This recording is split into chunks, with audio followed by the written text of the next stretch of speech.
Hi అండి, welcome to Shilpa Krishna creations. ఈరోజు మనం బీరకాయ పచ్చడి ఎలా చేయాలో చూద్దాము. మీరు ఎలా ఉందో ట్రై చేసి కామెంట్ చేయండి. మీరు కానీ నా ఛానల్ ఫస్ట్ టైం చూస్తున్నట్లయితే లైక్, షేర్, సబ్స్క్రైబ్ చేసుకోండి. ముందుగా ప్యాన్ పెట్టి రెండు టేబుల్ స్పూన్ల ఆయిల్ వేసుకోండి. దాంట్లో నేను చూపించిన విధంగా బీరకాయ ముక్కలు కట్ చేసుకొని నూనెలో వేసుకొని ఒక 5 మినిట్స్ ఒక రొంత పచ్చివాసన పోయే వరకు ఫ్రై చేసుకోవాలి. బీరకాయ పచ్చడి ఒకసారి ఇలా ట్రై చేసి చూడండి, కొంచెం డిఫరెంట్ స్టైల్లో ఉంటుంది.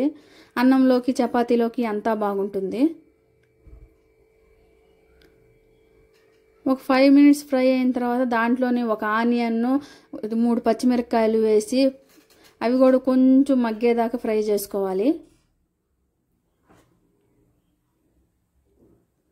ఫ్రై అయిన తర్వాత దాంట్లో కొన్ని వెల్లుల్లి ముక్కలు, వెల్లుల్లి అంటే తెల్లగడ్డ, దాంట్లో కొంచెం కరివేపాకు యాడ్ చేసుకొని దాన్ని ఒక 2 మినిట్స్ ఫ్రై చేసుకోండి. అన్నీ కొంచెం కొంచెం పచ్చివాసన పోయే వరకు వన్ యాడ్ చేసుకుంటా పోవాలి. తర్వాత కొంచెం కొత్తిమీర కొంచెం ఎక్కువగానే వేసుకోండి, ఫ్లేవర్ బాగుంటుంది.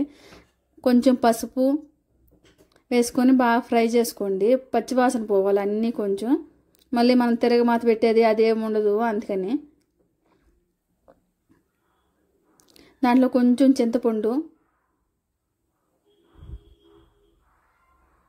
జీలకర్ర వేసుకొని ఒక 2 మినిట్స్ బాగా ఫ్రై చేసుకోండి. అది చింతపండు కొంచెం మగ్గే వరకు మూత పెట్టి ఒక 5 మినిట్స్ ఉడికించుకోండి. బీరకాయ ముక్క ఉడికిందో లేదో చూసుకొని ఒకసారి, తర్వాత స్టవ్ ఆఫ్ చేసేసి చల్లారబెట్టుకుంటే సరిపోతుంది.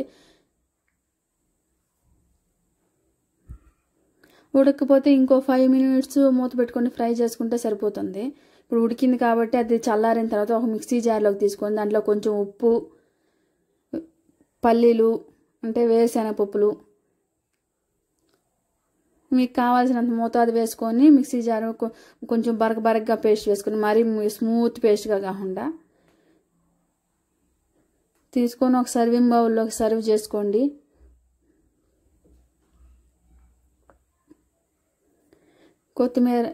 కొత్తిమీర కొంచెం యాడ్ చేసుకుంటున్నాను. బీరకాయ పచ్చడి రెడీ అయిపోయింది.